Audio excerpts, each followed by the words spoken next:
Hello and नमस्कार। आप लोगों का स्वागत है अभ्युदय एकेडमी में। और हम लोग देख रहे थे साइंस सीरीज के क्वेश्चन।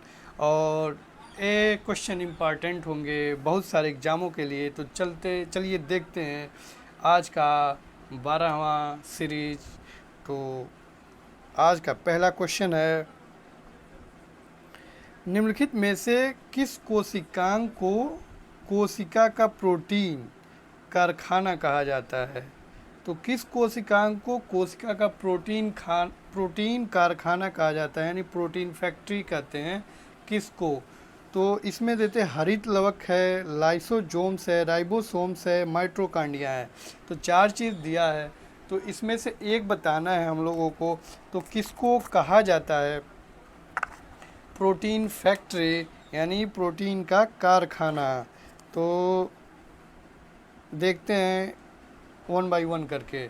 तो जो हरित लवक है ये क्या है? हरित लवक को अंग्रेजी में क्लोरोप्लास्ट कहते हैं। हरित लवक को अंग्रेजी में क्लोरोप्लास्ट कहते हैं। हरित लवक को अंग्रेजी में क्लोरोप्लास्ट कहते हैं। और क्लोरोप्लास्ट का काम होता है या भोजन का निर्माण करता है। क्लोरोप्लास्ट जो होता है हरित लवक, ये भोजन का निर्माण करता है। या पानी तथा तने में पत्ती तथा तने में पाया जाता है। या पत्ती यानी लीफ और तने टहनियों में पाया जाता है। क्लोरोप्लास्ट भोजन का निर्माण करता है। तो प्रोटीन फैक्ट्री पूछा है तो ए तो गलत हो गया, ए नहीं होगा। फिर बी देखते हैं, बी क्या होता है? लाइसोजोम्स क्या होता है? लाइसोसोम्स ये कोशिका के अंदर पाचन का कार्य करता है। जो लाइसोसोम्स होता है कोशिका के अंदर पाचन का काम करता है, यानी पाचन खाना वाना पचाता है। को सेल के अंदर होता है। इसके अंदर जल अपघटन एंजाइम पाया जाता है। जो लाइसोजोम्स होते हैं, लाइसोसोम्स होते हैं, इसके अंदर जल अपघटन एंजाइम पाया जाता है। कोशिका के अंदर यदि कोई अंग काम नहीं करता है तो वो इसे उस अंग को जो काम नहीं करता है, जो खराब हो गया होता है, वो इसे नष्ट कर देता है। कभी कभी तो ये सेल जो खराब हो गए होते हैं उनको भी नष्ट कर देता है।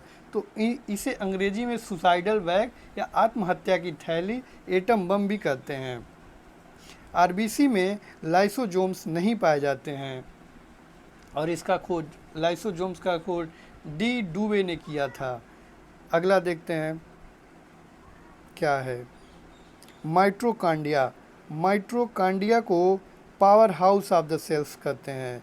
इसमें एनर्जी रिलीज होता है, एनर्जी सारा इकट्ठा होता है। एटीपी के फॉर्म में ग्लूकोज होता है उसके फॉर्म में। इसमें क्रेब चक्र होता है और इसका ऑक्सीकरण इसी में होता है, दहन होता है। तो इसलिए इसमें एनर्जी इकट्ठी होती है और इसे power house of the cell कहते हैं।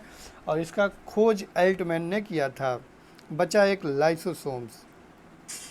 तो लाइसोसोम्स को ही हम कोशिका का प्रोटीन कारखाना कहते हैं। लाइसोसोम को ही हम प्रोटीन कारखाना कहते हैं। कोशिका के अंदर सबसे छोटा अंग है राइबोसोम्स। राइबोसोम्स को प्रोटीन कारखाना कहते हैं। और राइबोसोम्स जो होता है कोशिका के अंदर सबसे छोटा अंग है और इसमें प्रोटीन का निर्माण होता है। प्रोटीन के संश्लेषण सिंथेसिस में ये योगदान करता है। इसमें प्रोटीन का निर्माण होता है, इसलिए राइबोसोम्स को प्रोटीन का कारखाना कहते हैं। तो अगला क्वेश्चन देखते हैं, क्वेश्चन नंबर 127 में निम्न में से कौन सा सरल अस्थायी उत्तक नहीं है? जीवितक है, जाइलम है, क्लोएम है, स्क्लेरम है। तो जाइलम और जीवितम ये सरल अस्थायी उत्तक नहीं पूछा है, तो ये दोनों तो सरल अस्थायी उत्तक हैं। और क्वेश्चन नंबर 127 का आंसर होगा जाइलम, बी होगा बी। तो जाइलम का काम क्या होता है? पौधों में ये उत्तक पाए जाते हैं और ये अस्थायी उत्तक हैं, अस्थायी उत्तक हैं। और ये पौधों की जड़ों में से खनिज लवण और पानी का काम पत्तियों तक और तनों तक पहुंचाने का काम करते हैं। जाइलम और फ्लोएम एक होता है पौधों में, वो भी एक उत्तक पाया जाता है। फ्लोएम ये जो पत्तियां भोजन बनाती हैं उसको विभिन्न भागों में पहुंचाने का काम करता है फ्लोएम। तो क्वेश्चन नंबर 128 निम्न 128 निम्नलिखित रोगों में से कौन सा एक अनुवांशिक रोग है, अनुवांशिक विकार है? तो थैलेसीमिया, रतौंधी, कैंसर, एनीमिया। तो कौन सा एक अनुवांशिक रोग है? तो थैलेसीमिया होता है, जो जीन पे डिपेंड करता है, माता पिता से बच्चों में जाता है थैलेसीमिया। रतौंधी अनुवांशिक नहीं है, कैंसर भी नहीं है, एनीमिया भी नहीं है।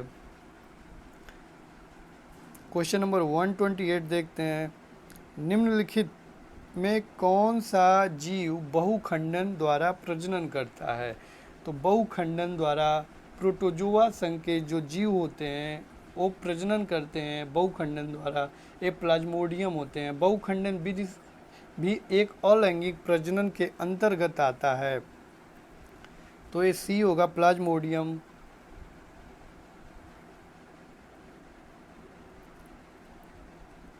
निम्नलिखित में कौन सा विकल्प मार्सुपियल्स का उदाहरण है? मार्सुपियल्स का उदाहरण है कंगारू, जिराफ, रूटसल और वेल। तो कौन सा इसका सही आंसर होगा? क्वेश्चन नंबर 130 का, क्वेश्चन नंबर 130 का होगा मार्सुपियल्स। मार्सुपियल्स का उदाहरण है कंगारू। तो कंगारू होता क्या है? कंगारू एक सीसुधानी, मार्सुपियल्स का हिंदी होता है सीसुधानी, ये एक उपवर्ग है सीसुधानी मार्सुपियल्स, और इसमें अविकसित बच्चों को जन्म देते हैं और उसमें एक थैली होता है, उसमें बच्चा रहता है जब तक वो सही नहीं हो जाता है, और एक कंगारू होता है। रक्त का वह भाग जिसमें 92% जल और 8% प्रोटीन, खनिज और हार्मोन से एंजाइम पाए जाते हैं, क्या कहते हैं?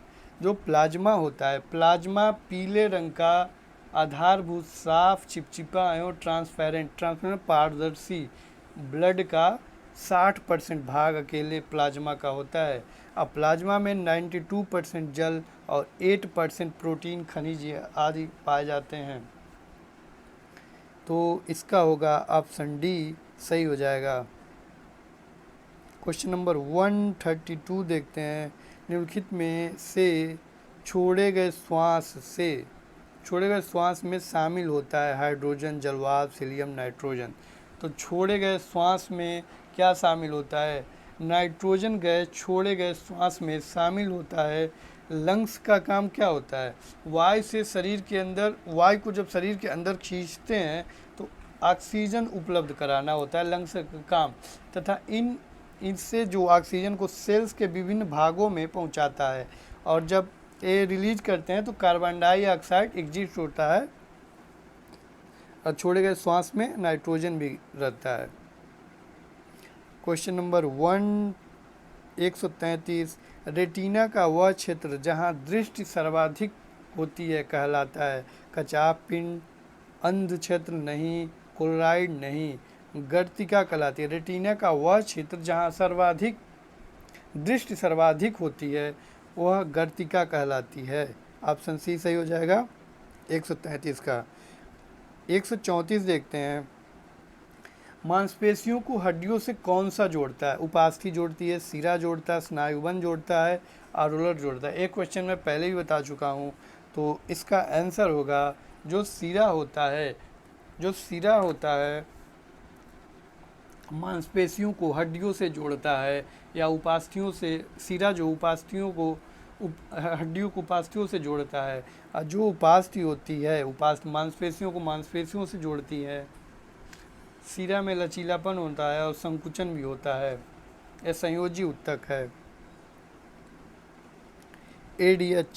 एडीएच का पूरा नाम क्या है? एडीएच का पूरा नाम है एंटी डायायूरेटिक हार्मोन, एंटी डायायूरेटिक हार्मोन, ये होता है एडीएच का एंटी डायायूरेटिक हार्मोन।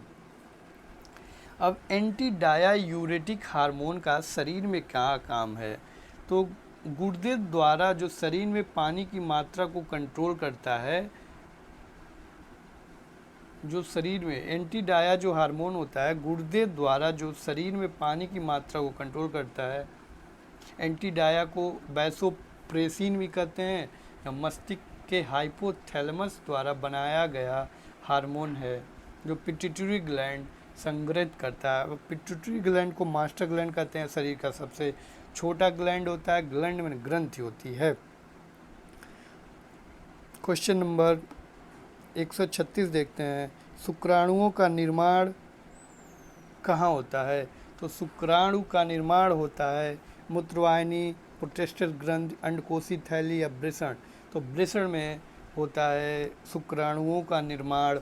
क्वेश्चन नंबर 137 देखते हैं, मादा प्रजनन कोशिका का नाम क्या है? अंडा, शुक्राणु, बीजांड। तो शुक्राणु तो मनुष्य का है, अंडाशय, बीजांड, बीजांड भी नहीं है, अंडाशय और अंडा। तो अंडा मादा प्रजनन कोशिका का नाम है। अंडा है मादा प्रजनन कोशिका का नाम है। डीपीटी का उपयोग रोकथाम होता है, किस रोग का होता है? तो डीपीटी मैंने पहले भी बताया था, ये 6 वर्ष से कम बच्चों को लगाया जाता है, भारत सरकार द्वारा फ्री में लगाया जाता है और 3 बीमारियों से छुटकारा मिलता है, डिप्थीरिया, काली खांसी और टेटनस। काली खांसी को अंग्रेजी में पर्टुसियस कहते हैं। तो डी से डिप्थीरिया, पर्टुसियस और टी से टिटनस, यानी डिप्थीरिया और पोलियो होता नहीं है और ये 6 रोग होता नहीं, उपरोक्त सभी होगा नहीं, डिप्थीरिया सही हो जाएगा। डिप्थीरिया, काली खांसी और 6 रोग डीपीटी टीके का उपयोग होता है। अलीसा टेस्ट में से क्या है? अलीसा टेस्ट निम्नलिखित में से किसके लिए होता है? जिस केंद्र पर एड्स का पता चलता है। एड्स का पता लगाने के लिए जो जांच होती है, सबसे पहला व्यक्ति जिसका एड्स से मृत्यु हुआ, वायरस जो एड्स का कारण है। तो अलीसा टेस्ट होता है एड्स के जांच के लिए, एड्स का पता करने के लिए, यानी बी सही हो जाएगा। एड्स का पता करने के लिए अलीसा टेस्ट होता है। एड्स का फुल फॉर्म होता है acquired immuno deficiency syndrome. HIV virus से होता है। एड्स बीमारी जो है वायरस के थ्रू फैलती है। क्वेश्चन नंबर 140 का देखते हैं, मेलियोडिसिस क्या है? मेलियोडिसिस क्या है? त्वचा पर लाल चकत्ते हैं, स्मरण शक्ति में क्षति होती है मेलियोडिसिस से, संक्रामक रोग है, जोड़ों में पुराना दर्द है। तो क्या है? मेलियोडिसिस एक संक्रामक रोग है जो जीवाणु बैक्टीरिया से फैलता है। मेलियोडिसिस एक रोग है जो संक्रामक है और बैक्टीरिया से फैलता है। तो क्वेश्चन नंबर 141 देखते हैं, 141, ऐसे कवक जो अपने भोजन के लिए विशेषकर कीड़ों पर निर्भर रहते हैं उन्हें क्या कहते हैं? तो ऐसे कवक यानी फंगस, ऐसे कवक जो अपने भोजन के लिए कीड़ों पर निर्भर रहते हैं उन्हें क्या कहते हैं? तो इसका हो जाएगा डी, एंटोमोपैथोजेनिक, जो कीड़ों पर अपने भोजन के लिए कीड़ों पर निर्भर रहते हैं कवक जो है एंटोमोपैथोजेनिक कहते हैं।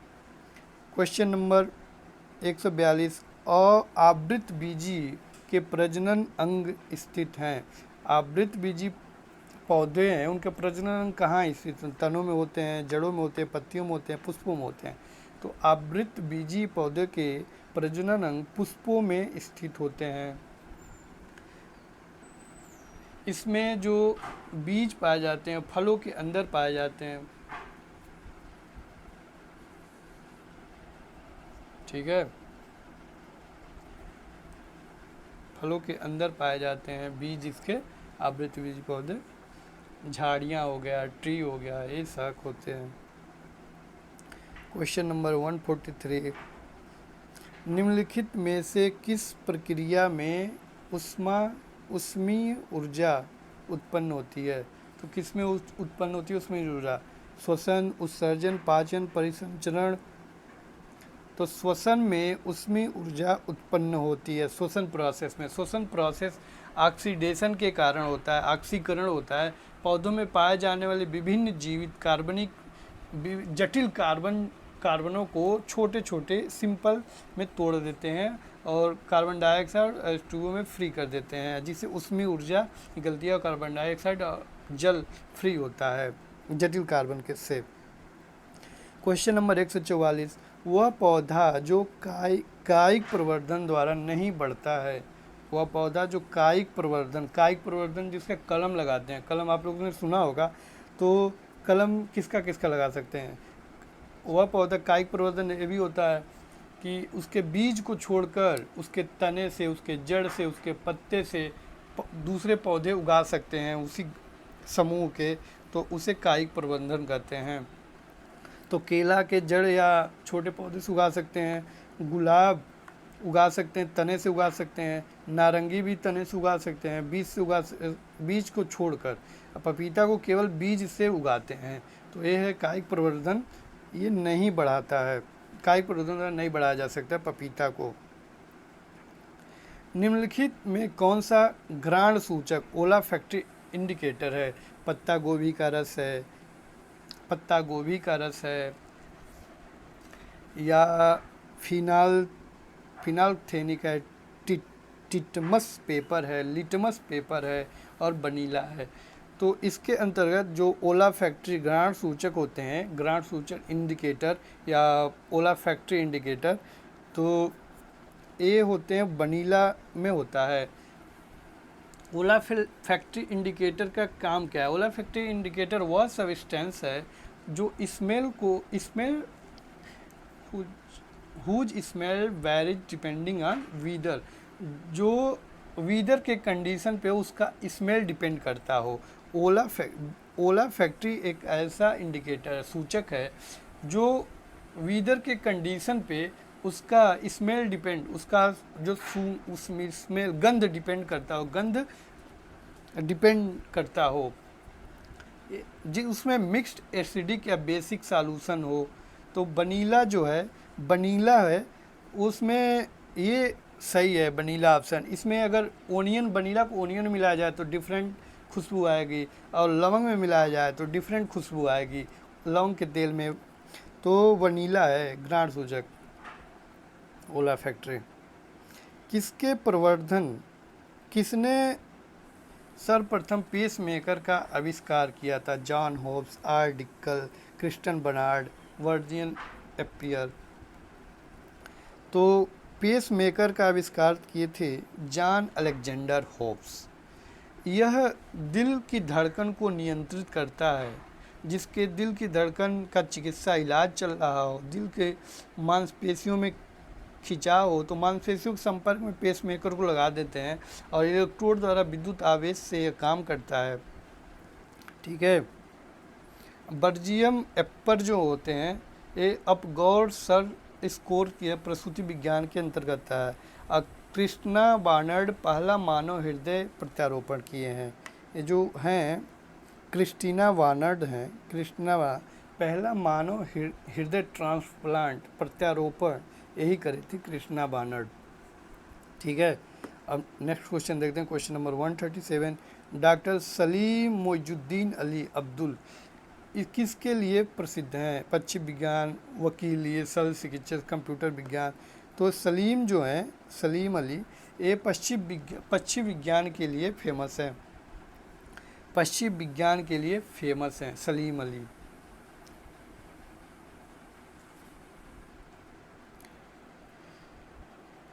Question number 148। पौधों में कार्बोहाइड्रेट जिन्हें तुरंत उपयोग नहीं किया जाता है। पौधों में कार्बोहाइड्रेट जिन्हें तुरंत उपयोग नहीं किया जाता, निम्नलिखित में से किस रूप में संग्रहित हो जाते हैं। वार्षिक अम्ल, अमीनो अम्ल, वसा, starch.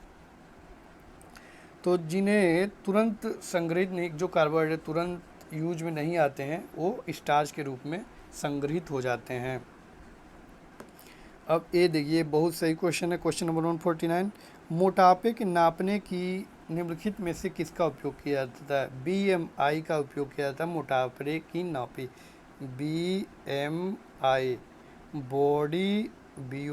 Body mass indicator, body mass index. ठीक है।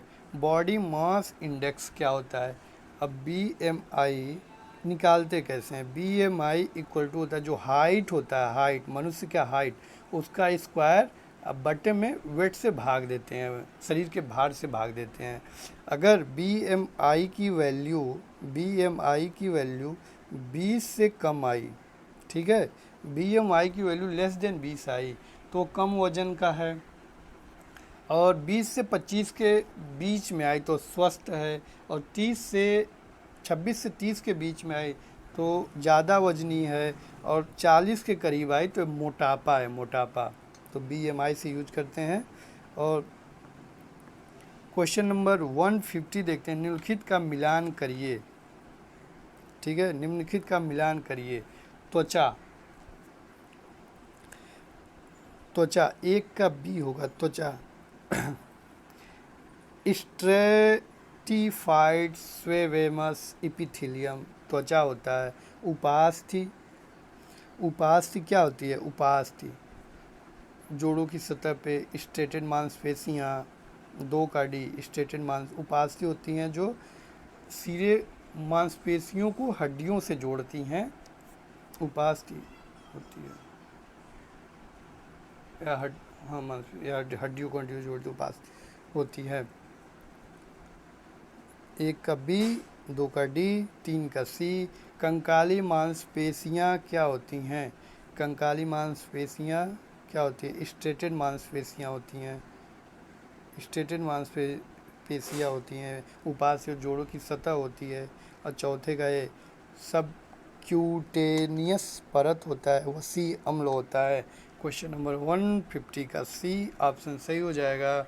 आई होप आप लोग को ये वीडियो अच्छा लगा होगा और चीज़ें समझ में आई होंगी। तो आज के लिए बस इतना ही। धन्यवाद। जय हिंद।